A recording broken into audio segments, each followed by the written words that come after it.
Hello guys, എന്തൊക്കെയുണ്ട് വിശേഷം? കുറേ നാളുകൾക്ക് ശേഷമാണ് ഞാൻ ഇന്നൊരു വീഡിയോ പോസ്റ്റ് ചെയ്യുന്നത്. ഈ വീഡിയോ എഡിറ്റ് ചെയ്ത് പോസ്റ്റ് ചെയ്യണമെന്നൊക്കെ ഞാൻ കുറേ വട്ടം ആലോചിച്ചിരുന്നു. കാരണം ഇത് ഏകദേശം ഒരു മാസം മുന്നേ എടുത്ത വീഡിയോ ആയിരുന്നു. അന്ന് എന്തൊക്കെയോ കുറേ തിരക്കുകളിൽ പെട്ടതുകൊണ്ട് അപ്പോഴൊന്നും വീഡിയോ പോസ്റ്റ് ചെയ്യാനോ എഡിറ്റ് ചെയ്യാനോ ഒന്നും സാധിച്ചില്ല.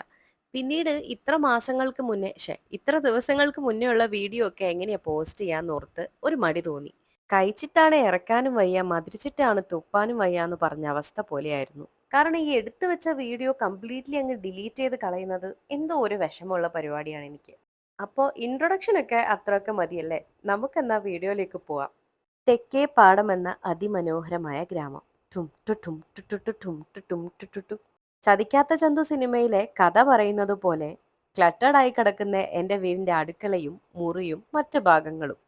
ഈ ഒരു മാസം കഴിഞ്ഞ് എഡിറ്റ് ചെയ്യാനിരിക്കുമ്പോൾ അന്ന് നടന്ന സംഭവങ്ങളിൽ പല കാര്യങ്ങളും ഞാൻ മറന്നു പോയിട്ടുണ്ട്.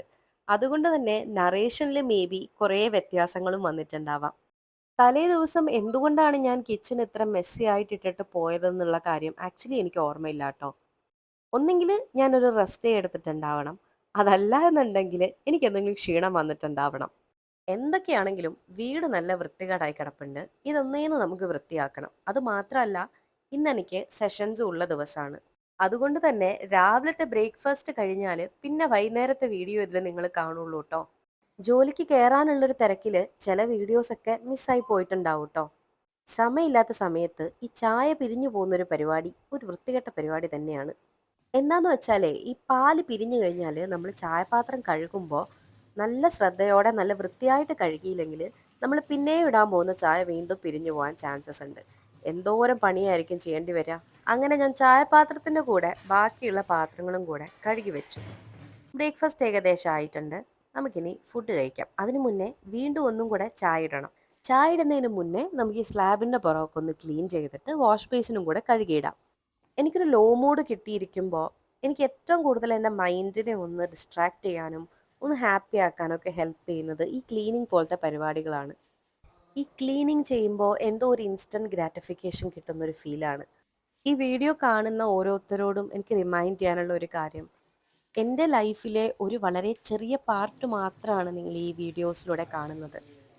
ഞാൻ ഒരിക്കലും ഒരു പെർഫെക്റ്റ് പേഴ്സണുമല്ല. ഈ വീട്ടിലുള്ള സകല കാര്യങ്ങളും ഞാൻ ഒറ്റയ്ക്ക് മാത്രം മാനേജ് ചെയ്യുന്ന ഒരു വ്യക്തിയുമല്ല.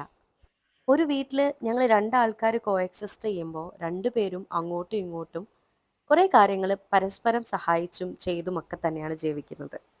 സോഷ്യൽ മീഡിയയിൽ നമ്മളിങ്ങനെ കുറേ കോണ്ടൻറ്റ്സ് കൺസ്യൂം ചെയ്തുകൊണ്ടിരിക്കുകയാണല്ലോ. എപ്പോഴും മനസ്സിൽ ഓർക്കേണ്ട കാര്യം, എല്ലാ ആൾക്കാരുടെയും ലൈഫിൻ്റെ ഏറ്റവും നല്ല ഹൈലൈറ്റ്സ് മാത്രമാണ് നമ്മൾ കാണുന്നത്. അതിനർത്ഥം എല്ലാവരുടെയും ലൈഫും എപ്പോഴും പെർഫെക്റ്റ് ആണെന്നും എപ്പോഴും സന്തോഷമുള്ളത് മാത്രമാണെന്നും നിങ്ങളുടെ ലൈഫിൽ മാത്രമാണ് വിഷമങ്ങളുള്ളതും ഒന്നും അല്ല. And be always grateful four what you have in your life. അപ്പോൾ നമുക്കെന്നാ അങ്ങനെ ബ്രേക്ക്ഫാസ്റ്റ് കഴിച്ചാലോ? നീ ബ്രേക്ക്ഫാസ്റ്റ് കഴിച്ചിട്ട് വേഗം ജോലിക്ക് കയറട്ടെ കേട്ടോ. അങ്ങനെ ഇന്ന് മോർണിംഗ് ടു ഈവനിങ് വരെ എനിക്കിന്ന് സെഷൻസ് ഉണ്ടായിരുന്നുള്ളൂ. ഇനി സന്ധ്യ മുതൽ ഞാൻ ഫ്രീ ആണ് കേട്ടോ. മുറ്റത്ത് കുറേ ഇലയൊക്കെ കിടപ്പുണ്ട്. അപ്പോൾ ഇന്ന് മുറ്റം അടിക്കേണ്ട ദിവസമാണ്. പിന്നെ നമുക്ക് ചെടിക്ക് വെള്ളം ഒഴിക്കണം. ഞാൻ മുന്നേ ഒരു വീഡിയോയിൽ പറഞ്ഞിട്ടുണ്ടായിരുന്നില്ലേ, ഞാനൊരു പുസ്തകം വായിച്ചു തുടങ്ങിയിരുന്നു, ഇക്കിഗായ് എന്നുള്ളത്. ഇപ്പോൾ ഈ വീഡിയോ നിങ്ങൾ കാണുന്ന സമയത്ത് ഞാൻ ആ പുസ്തകം വായിച്ച് തീർന്നിട്ടുണ്ട് കേട്ടോ. വായിച്ചിട്ടില്ലാത്തവരാണെന്നുണ്ടെങ്കിൽ ആ പുസ്തകം വായിക്കണം കേട്ടോ. ആ പുസ്തകത്തിൽ പറയുന്നൊരു കൺസെപ്റ്റ് ഉണ്ട്, റിച്വൽസ് ഓവർ ഗോൾസ്. അത് സിമ്പിളായി പറയുകയാണെങ്കിൽ, നിങ്ങളുടെ ആഗ്രഹം നിങ്ങൾക്ക് മനോഹരമായി കുറേ പൂക്കളുള്ള ഒരു പൂന്തോട്ടം വേണമെന്ന് ആഗ്രഹം ഉണ്ടെന്ന് വെക്കുക. അയ്യോ, എനിക്ക് പൂന്തോട്ടം വേണം പൂന്തോട്ടം വേണമെന്ന് എപ്പോഴും ഇങ്ങനെ ആലോചിച്ചുകൊണ്ടിരിക്കുന്നതിന് പകരം നമുക്ക് ഡെയിലി ചെയ്യാൻ പറ്റുന്ന കുറേ കാര്യങ്ങളുണ്ട്. മേ ബി ആ ചെടിക്ക് കൃത്യമായിട്ടുള്ള വളങ്ങൾ ഇട്ട് കൊടുക്കുന്നത്, കൃത്യമായ സൂര്യപ്രകാശവും വെള്ളവും ഒക്കെ കിട്ടുന്ന പോലെ ആ ചെടിയെ പരിപാലിക്കുന്നത് നമുക്ക് ചെയ്യാവുന്ന കാര്യമാണ്. നമ്മൾ എല്ലാ ദിവസവും നമ്മൾ ചെയ്യേണ്ട റിച്വൽസ് കൃത്യമായി ചെയ്തു കഴിഞ്ഞാൽ നമ്മൾ ഗോളിലേക്ക് ഓട്ടോമാറ്റിക്കലി എത്തിക്കോളും. ഈ റിച്വൽസിന് പകരം നമ്മൾ ഗോളിന് ഭയങ്കരമായിട്ടുള്ള ഇമ്പോർട്ടൻസ് കൊടുക്കുമ്പോൾ ആക്ച്വലി നമ്മൾ ഭയങ്കര വറീഡ് ആയിക്കൊണ്ടേയിരിക്കും. സോ അതാണ് റിച്വൽസ് ഓവർ ഗോൾസ് എന്നുള്ള കൺസെപ്റ്റ്. ജനുവരി മാസത്തിൽ ഒരു പുസ്തകത്തിൻ്റെ പകുതിയെങ്കിലും വായിക്കണം എന്നാണ് ഞാൻ എടുത്തിരുന്ന തീരുമാനം. എന്നാൽ എനിക്ക് 3 പുസ്തകങ്ങൾ ജനുവരിക്കുള്ളിൽ വായിച്ചു തീർക്കാൻ സാധിച്ചിരുന്നു. എന്നാൽ നമുക്ക് വിളക്ക് കത്തിക്കാട്ടോ. അലക്സ, പ്ലേ ഹരിനാമ കീർത്തനം.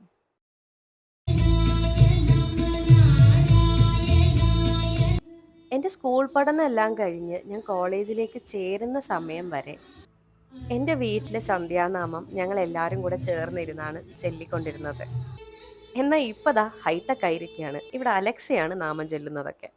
പ്രാർത്ഥനകളോടോ പ്രാർത്ഥിക്കുന്നവരോടോ ഒന്നും യാതൊരു വിരോധവും എനിക്കില്ല കേട്ടോ.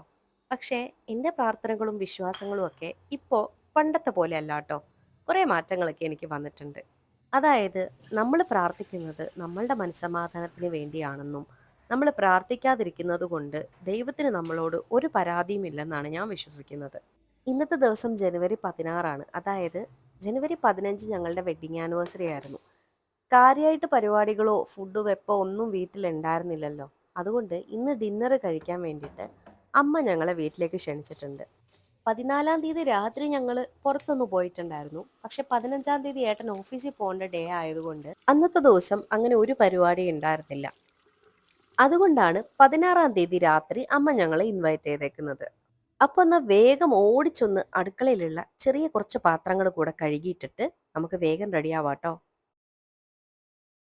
അതെ, ഞാൻ എൻ്റെ എല്ലാ വീഡിയോസിലും ലൈക്കും ഷെയറും സബ്സ്ക്രൈബ് ചെയ്യണം എന്നൊന്നും പറയാറില്ല.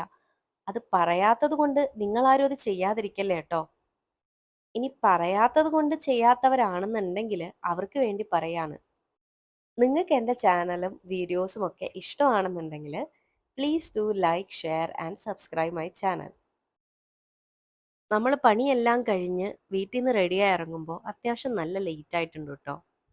ഏട്ടൻ ഇന്ന് വർക്ക് കൂടുതലുള്ളൊരു ദിവസമായിരുന്നു. അതുകൊണ്ട് തന്നെ നമുക്ക് ആദ്യം വിചാരിച്ച പോലൊരു സമയത്ത് ഇറങ്ങാൻ പറ്റിയില്ല.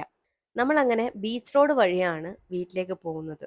ഇവിടെ ഏതോ പള്ളിയിൽ പെരുന്നാൾ നടക്കുന്നുണ്ട്. അതിൻ്റെയാണ് ആ ലൈറ്റും തോരണങ്ങളൊക്കെ. അങ്ങനെ അമ്മ നമുക്ക് വേണ്ടിയിട്ട് സ്പെഷ്യൽ ആയിട്ട് ഉണ്ടാക്കി വെച്ചേക്കുന്ന ഫുഡാണ് ഈ കാണുന്നതൊക്കെ.